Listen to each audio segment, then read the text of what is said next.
Hello, and let's continue my previous thread regards ultra-conservative investors and their ultra-conservative investments.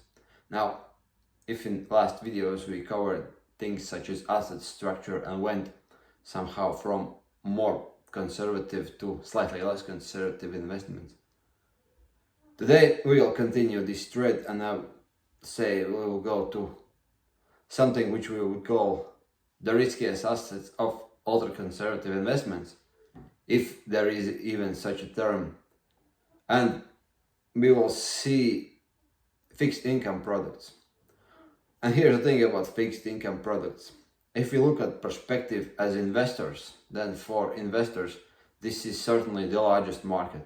Okay, by trading volumes, foreign exchange market is the largest market and derivatives markets are also largest, but most of these products are not exactly aimed for investors. They are used as swaps or they are used for some sort of financing and other things which doesn't really mean much. But fixed income is more simple. The bond or any other kind of fixed income issuer issues product, and there is always investor on the other side of the deal which has to invest to get his return. So here's the thing, it's enormous market and it's very difficult to conceptualize it into one asset class like fixed income. I know the video is called fixed income for ultra-conservative investors, but the thing is that this industry is so wide with so many different players and products that it could be easily targeted for reckless traders and gamblers from one side and from other side for some extremely cautious and ultra-conservative investors, because of course the nature of product themselves will make all the difference. And here let's make some emphasis how to separate it. Well, here's the easiest thing, like credit rating, right? Because if someone has investment grade credit rating, it's supposed to be safe. Well, it kind of works because in most cases is fairly right and appropriate, but as we had witnessed in financial crisis of 2008, it doesn't work all the time, because there were those few percent instances when their valuation models were grossly off the charts, because they simply bundled what the regulators and the rating agencies did is they basically took a bunch of unsafe mortgages, packed them into one product, and by the probability, if there are thousands of similar products, it somehow reduced the risk but left the income at the same levels. Like, that didn't work. So rating itself is not sufficient to say whether it's completely safe. So nevertheless, rating is a thing you might wonder, because not wonder but might look into it, because yes, if it's with good investment grade, you could at least consider it. You could see this is like corporate bond, it's like government bond, or it's other kind of financial product which is rated as investment grade, and then you could buy. Going out of the fact that it's investment grade, you could look at it whether the nature of the security itself is fine. For instance, you could look at corporate bonds.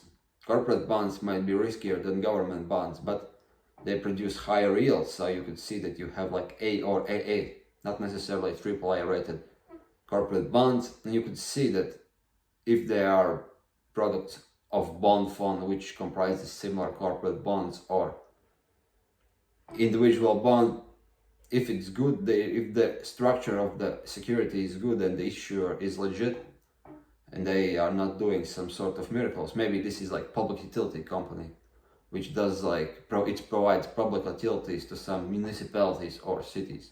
Like, the business is fairly predictable and probability of bankruptcy is rather low, so you see that there is investment grade and the nature of business of issuer is valid. Then this might be considered safe. Next thing is to see whether the real income actually makes sense, but here's how to approach it. From other side, you could see that investment rating might be high, but if the company is not that stable and if the business model is simply very profitable at certain time, not by itself. For instance, tech company might be enormously profitable for last couple of years, but that doesn't necessarily say that it's profitable as a business as a whole, because there could be like cutthroat competition and it could be dependent on outside financing. So here thing would be different. So what's the thing is that now the credit rating, and if the credit rating is good, now how to separate profitable and safe from unsafe ventures. If the venture is safe, you are doing like, this is very simplified, by the way. Okay, this is like one comment from me. When I'm saying this is overly simplified, and you basically don't have to build 10 billion bond portfolio only by these recommendations. But I'm just saying, like, firstly, credit rating, secondly, structure and nature of the financial product and its issuer itself. Does it make sense? Does it have proved itself as a sustainable business model? If yes, then we would see the returns. Now, here's the thing.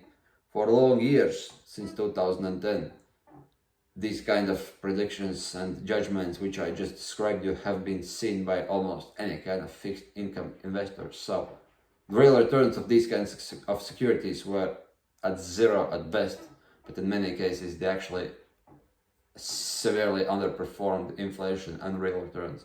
But now, at the time of writing, which is April 2023, the interest rates have been normalizing into historical levels, which means that there could be many financial products with investment grades, with sustainable businesses that I just described, that could produce like 5% plus returns. And 5% plus returns historically have been something which reasonable fixed income investor should have wanted.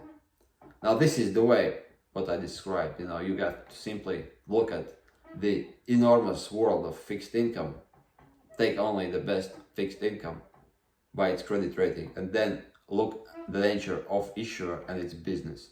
Does it make sense? Is it safe? Is it understandable? If so, then look what are the bonds he's issuing, what are the yields, and whether these yields make sense. This is rather simple 3-step process, and if it's made correctly, you might have something. Otherwise, no, there is a possibilities, of course, but that will require professional approach, and it would be like more feasible for those who are professional investors and only look at fixed income. Like, for instance, there could be people who will be buying only junk bonds. There could be people who are buying only distressed securities, and so on and so on and so on. So this is not the topic of this video. Topic was to simply illustrate process how very conservative persons could look at fixed income securities that would make sense, and with today's interest rates, maybe there could be change in the fact that they actually promise some returns. So this is one of the approaches. Hope you like this approach, and make sure you are following me, you're subscribing me, and you will see my next video in finance and similar matters. Take care. Bye.